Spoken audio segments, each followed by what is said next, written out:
it was a historic vote last night as the Liberals were able to hold on to power after sinking in the polls only a few months ago. It wasn't as successful of a night for the other major parties as both Conservative leader Pierre Poilievre and NDP leader Jagmeet Singh failed to win in their ridings.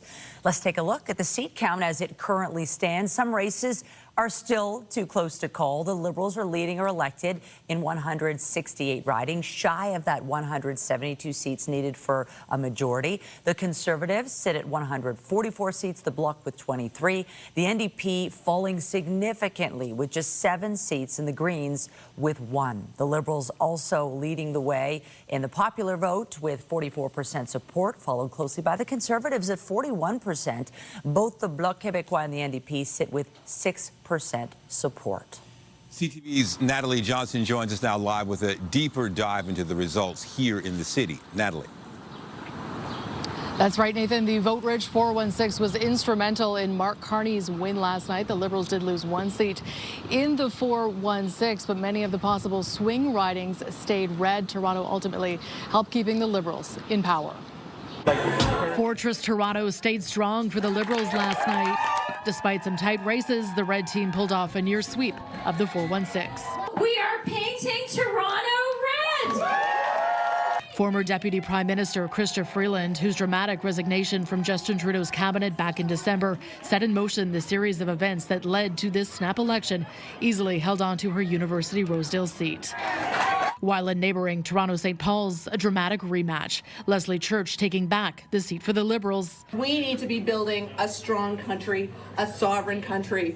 After the Conservatives snatched it in a by-election last year. I think the by-election was very much a moment in time, and people of St. Paul sent a message as a community about the need for change. And I think as we go into whatever comes next here tonight, I think the message we take is no one here has voted for business as usual. Eglinton Lawrence also stayed red as Liberal Vince Gasparo beat out Conservative Karen Stintz. And former broadcaster Evan Solomon took Toronto Centre for the Liberals. I look back to as recently as December, when everyone was writing the Liberal Party off. People were even talking about whether we would retain official party status in the next election. And so tonight, when it is clear that we are going to form government, from my perspective, that is an outstanding result. The Tories, though, did flip 1 seat blue, former PC MPP Roman Baber defeating Liberal incumbent Yara Sachs. The NDP was shut out of the city. Toronto voters reacting this morning to the Liberal minority. At least it's not a majority. We definitely are disappointed to see the results. Carney's the right guy.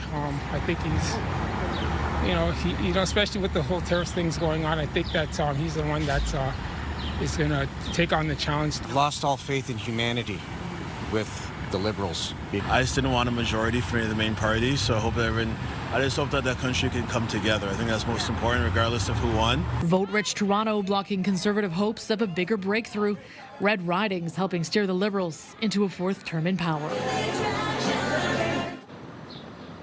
Toronto Mayor Olivia Chow issuing a statement of congratulations to the new Prime Minister this morning, saying she looks forward to working with Mark Carney on building more affordable housing, building more transit, fighting rising costs, and working with businesses who are facing Donald Trump's tariff threat. Reporting live, I'm Natalie Johnson, Michelle and Nathan. Over to you.